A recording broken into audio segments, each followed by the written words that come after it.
It's a slow curve low on the Babe swings. It's a long one going out toward right center. Thing was backing up against the wall. He can't get it. It's in there. Another home run for the Bambino. So the Babe hits his second home in the day.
Katie Casey was baseball man.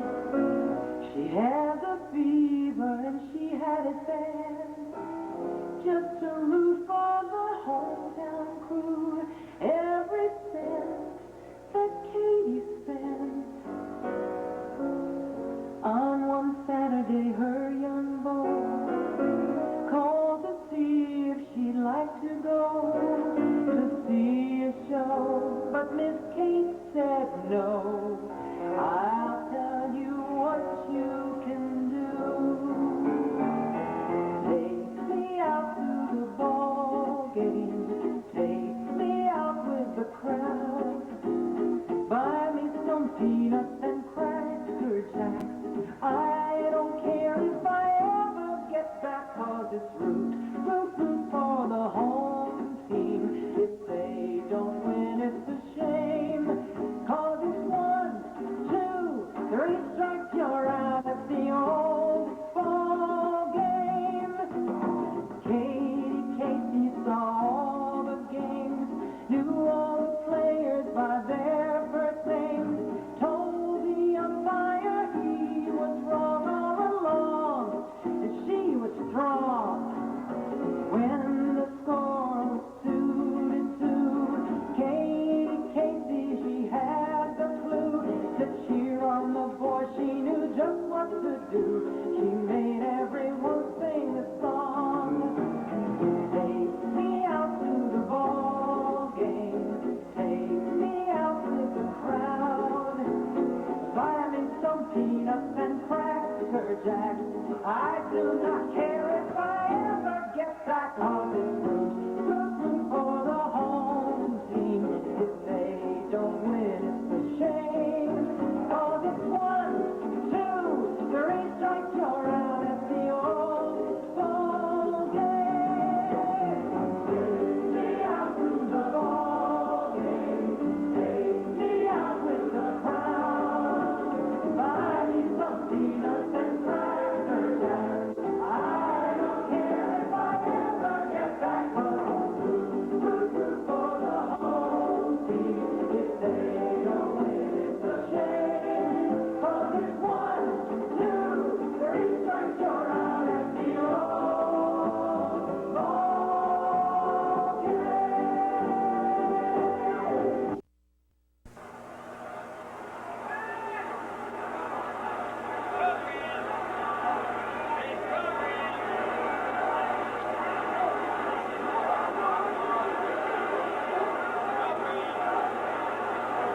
Great is baseball, the national tonic, the revival of hope, the restorer of confidence, the sporting news,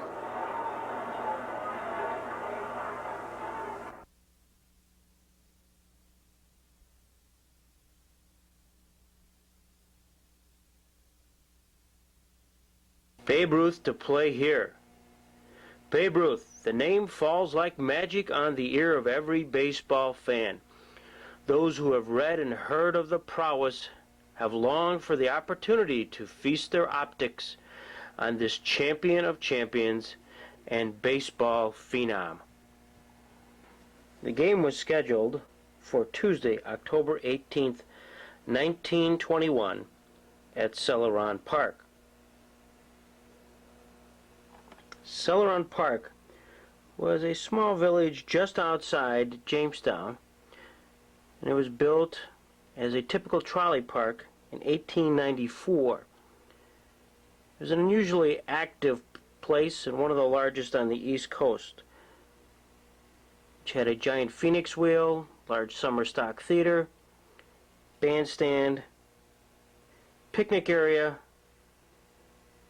and of course, a baseball. 1920s was a site which entertained children of all ages.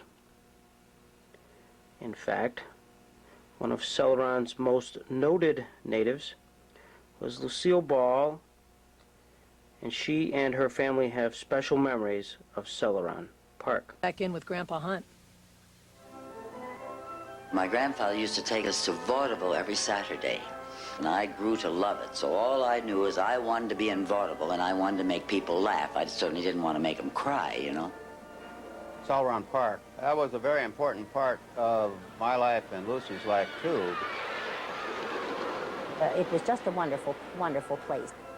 Oh, and that big Phoenix wheel, and of course we would go to the theater when we could. For the season, as of Labor Day 1921. What extraordinary event occurred to cause George Maltby, the manager of Celeron Park, to dust off the ballpark and the seats and open up for a special show. George Maltby felt this was a once-in-a-lifetime opportunity. He was quoted as saying, "It is a big undertaking to bring an attraction of this size and importance to Jamestown. I am happy to post the guarantee of $1,000 and ask in return only that all red-blooded fans turn out and enable me to break even on the deal."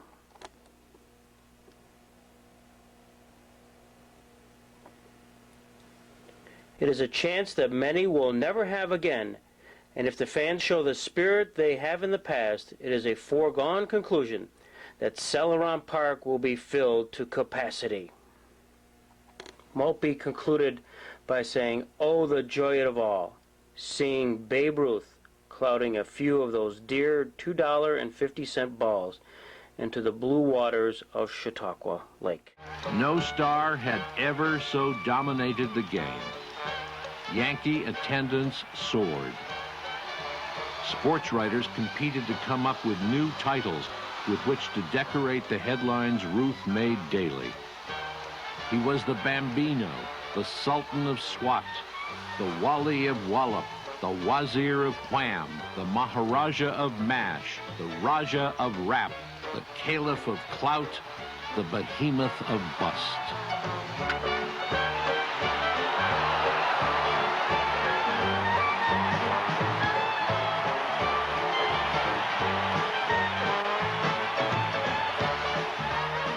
Don't tell me about Ruth. I've seen what he did to people. I've seen them. Fans driving miles in open wagons through the prairies of Oklahoma to see him in exhibition games as we headed north in the spring. I've seen kids, men, women with a dirty piece of paper or hoping for a grunt of recognition when they said, "Hiya, babe." He never let them down, not once. He was the greatest crowd pleaser of them all. Wait for it. The publicity Ruth garnered for the Yankees continued to enrage Giants manager John McGraw. In 1921, the two teams met in a spectacular World Series at the Polo Grounds, home to both teams, and superb pitching dominated throughout. The Giants' come-from-behind victory was especially sweet for McGraw. His pitchers managed to hold Ruth in check by throwing him mostly slow stuff. We pitched only 9 curves and 3 fastballs to Ruth during the entire series, McGraw said. And of those 12, 11 set him on his back. Further intrigue to the Babe's appearance on the barnstorming tour was the fact that the 1921 series against John J. McGraw's New York Giants was tightly played. The Yankees went into the 21 World Series bursting with confidence and won the first 2 games by identical 3-0 scores. In the third game of the series, the Yankees took a quick 4-0 lead and was seemingly ready to bury the Giants. However, the Giants rallied and won. It was learned that Ruth was hurt. The Yankees announced that he was out for the rest of the series. However, the next day, with a tube draining his wound, the Babe pinch hit and surprised everyone by dropping a bunt down the third base line and beating it out for a hit. Bob Musil then followed with a double, and Ruth scored all the way from first, sliding across the plate for the go-ahead run. He got to his feet, stumbled to the Yankee dugout, and collapsed. Ruth was out of uniform for the next game and only appeared in the last inning of the last game as pinch hitter. Both games and the series were lost by the Yankees. One of the controversies was Ruth's quick heel, which resulted in him cementing the arrangements for the barnstorming tour, which was headed for Jamestown. In fact, on October 19th, Babe even pitched in Warren, Pennsylvania. Many sports writers question how Ruth could play exhibition games if he could not play in the World Series. The Babe's response? I heal quick. I always heal quick. Not everyone was excited about the fact that Babe Ruth was undertaking this barnstorming trip in 1921. The High Commissioner of Baseball, Judge Kennesaw Mountain Landis, indicated his disapproval as being in direct violation of the laws of baseball. At the turn of the century, it was popular for baseball players at the end of the season to tour through many backwater towns in order to earn extra money. The baseball establishment, fearing that the special impact of the World Series was being devalued by baseball players playing out the World Series after the fact, passed a rule in 1911 forbidding players on World Series teams from appearing in exhibition games after the series. Babe Ruth was very much aware of this rule,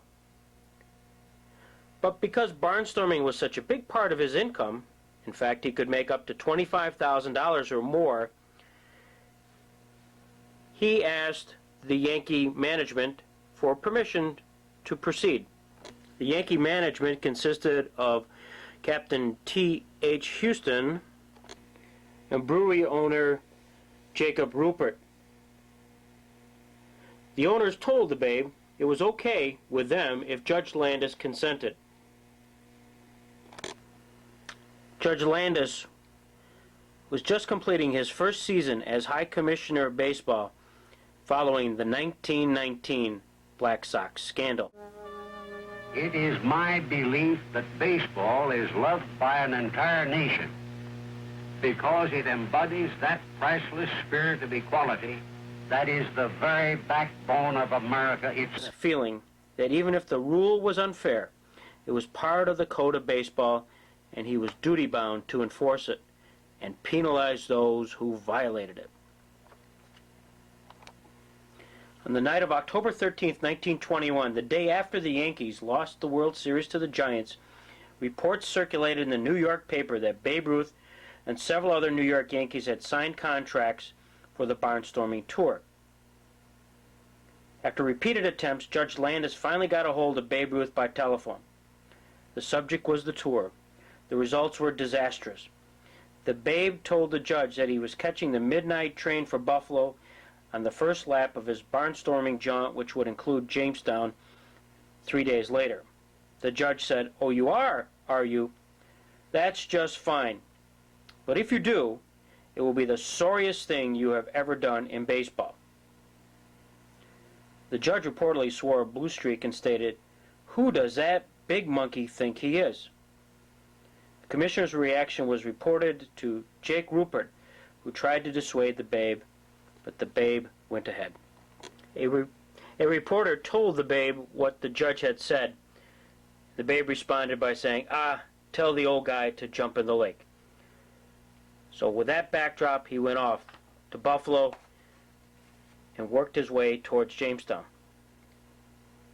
Judge Landis's final statement prior to the tour was, "I have warned Ruth that he need expect no light penalty if he appears in any further games this season." Just as the Jamestown paper was announcing Babe Ruth to play here, the other story was running simultaneously. Ruth disregards orders of Landis, will play schedule. In fact, the Jamestown Post on that same day had a similar article. Suspension? Judge Landis, Commissioner of Baseball, expected to take action in Ruth's case within few days. Suspension probable.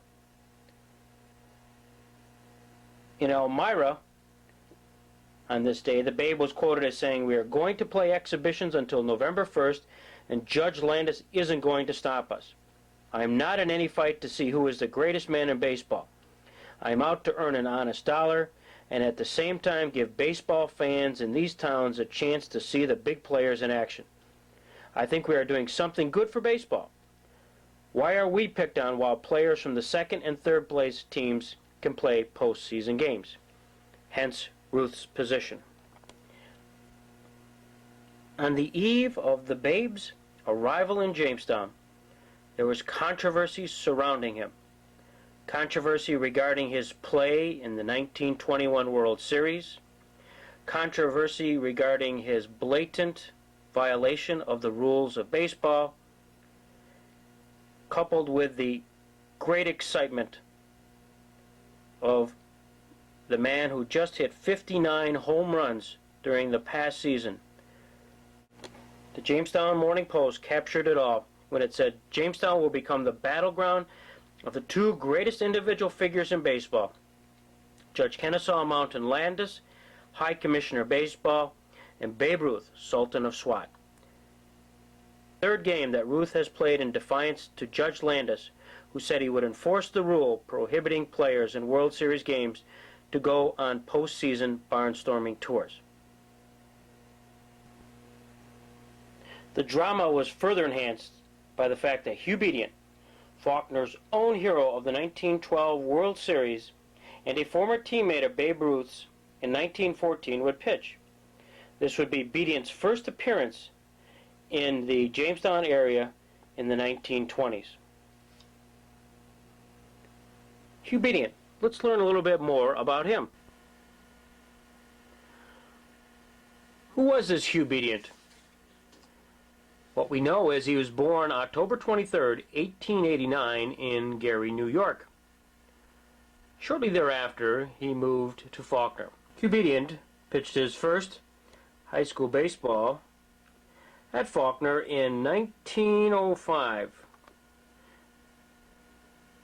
And it was in 1905, on April 25th, 1905, that he beat the Jamestown Business College 12-10 for his first victory. It was also during that year that Faulkner High School registered its first baseball victory over Jamestown High School. In 1906, Hugh won 10 games, struck out 160 batters, and did not lose the entire year. For Faulkner High School back probably around 1909. It was probably about 3 years before he pitched for the Boston Red Sox in the World Series. And he got quite a lot of fame because in a 21-inning game against Corey High School, he struck out 42 batters. My God.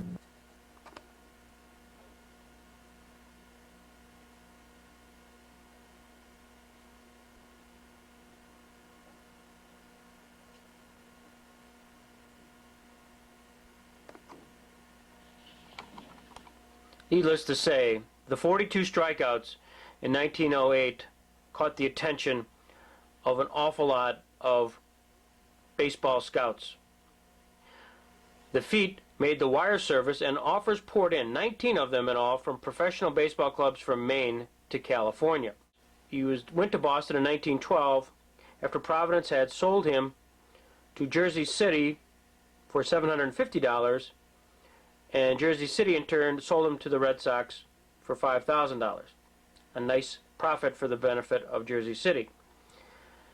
In 1912, he showed up in Boston in the beginning of a highly historic year.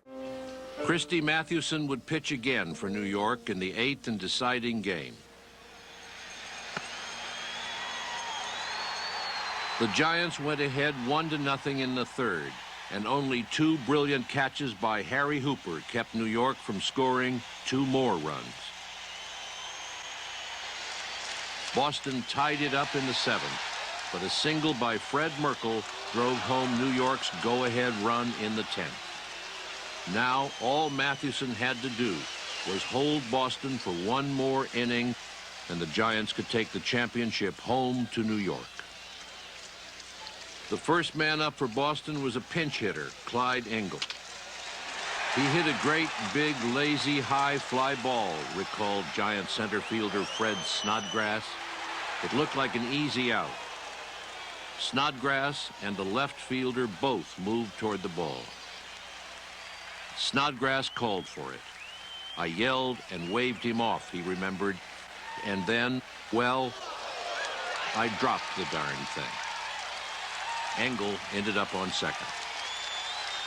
Snodgrass put out the very next batter, Harry Hooper, with a spectacular catch. But it was his muff that fans would remember. Mathewson walked the next Boston batter. Tris Speaker drove Engel home to tie the game, and Larry Gardner followed with a sacrifice fly that drove in the winning run. Boston had won it 3-2. It had taken them 8 games to get there, but the Boston Red Sox were the world champions. Usual victory fanfare in Boston. Hugh and his wife hurried home to Levant, a short throw from Faulkner, and their arrival on the late afternoon train touched off a series of noisy demonstrations which culminated in a major parade seen by 25,000 local fans. This was big, big news. Local boy had defeated Christy Mathewson. This is a picture of the crowd as it arrived to celebrate its hometown hero on October 22nd, 1912, on the corner of 3rd and Main Street in Jamestown. The parade for Hubie Diant was led by Morgan B. Kent's big automobile and included 50 or more cars, which in 1912 was something to behold.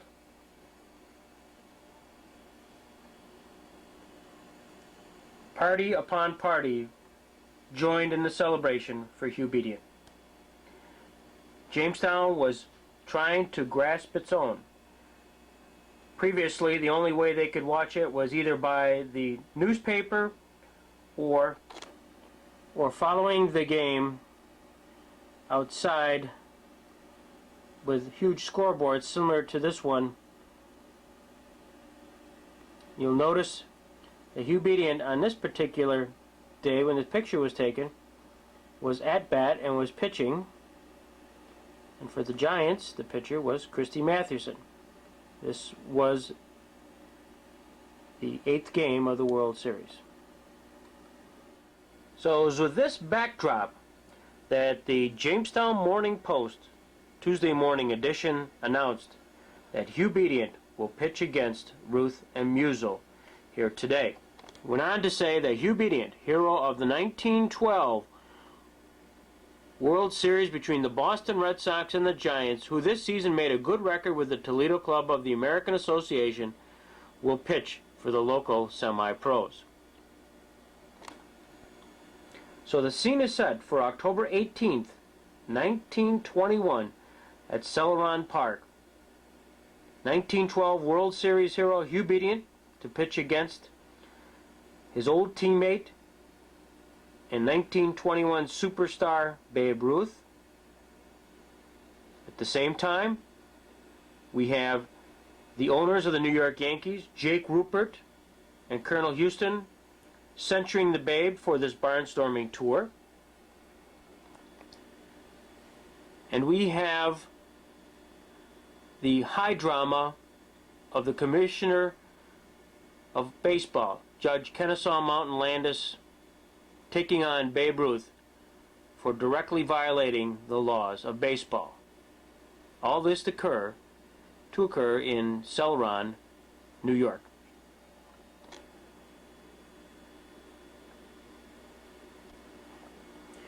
The paper covered every move of the Babe as he traveled to Jamestown. He arrived at 2:07 in the morning on October 18th and stayed at the Hotel Samuels. During the morning, a number of local fans gathered in the lobby of the Hotel Samuels, waiting with expectant interest for the appearance of Ruth, Musil, and the other stars. The city was aglow. He was a parade all by himself, a burst of dazzle and jingle. Santa Claus drinking his whiskey straight and groaning with a bellyache. Babe Ruth made the music that his joyous years danced to in a continuous party. What Babe Ruth is comes down one generation, handing it to the next as a national heirloom. The Jamestown Post of Tuesday, October 18th, 1921 says it all.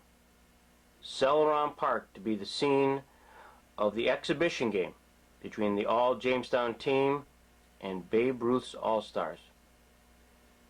Anticipation was high. This was the third game in the barnstorming tour of Babe Ruth, played in defiance to Judge Landis's rule, who said he would enforce the rule prohibiting players in World Series games to go on postseason barnstorming tours. The paper said that Ruth reiterated his position that he would continue the tour, and that Colonel Houston and Jake Rupert, the owner of the Yankees, continued to censure Babe for taking on this barnstorming tour, knowing that this could affect the 1922 season. Nevertheless, the excitement was high, and everybody was heading towards Celeron Park. So off to Celeron Park the crowds gathered. Whether by foot,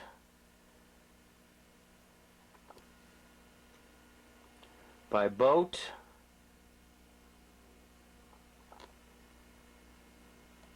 by trolley,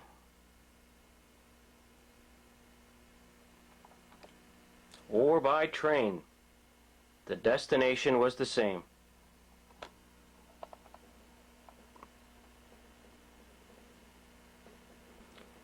Celeron Park, the Coney Island of western New York,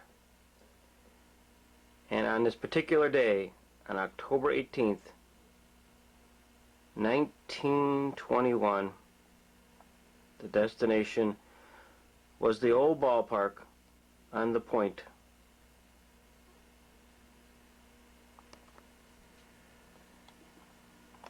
This was one day when even the Phoenix Wheel was not the main attraction. All eyes were on Babe Ruth. They came to see him, and all newspapers carried headlines about the Babe. That's it. See, the newspapers carried, if he hit a home run, it never said how the game come out in the lineup at all. The headline is all Babe hits a home run. So he got that published and plenty of it, and he earned it, too. The game started right at 3:15. With prior to the game, the fans being treated to an exhibition. There was a large crowd on hand for this big game in Celeron Park. But just prior to the game, there was a rainfall. Nevertheless, while there was a delay in the proceedings, the Babe went under the grandstand and entertained children and signed autographs for everybody who would stop by. After the rain let up, an exhibition in hitting occurred. It is from this exhibition that baseball lore would be created in the area. It is impossible to watch him at bat without experiencing an emotion. I've seen hundreds of ball players at the plate, and none of them managed to convey the message of impending doom to the pitcher that Babe Ruth did with the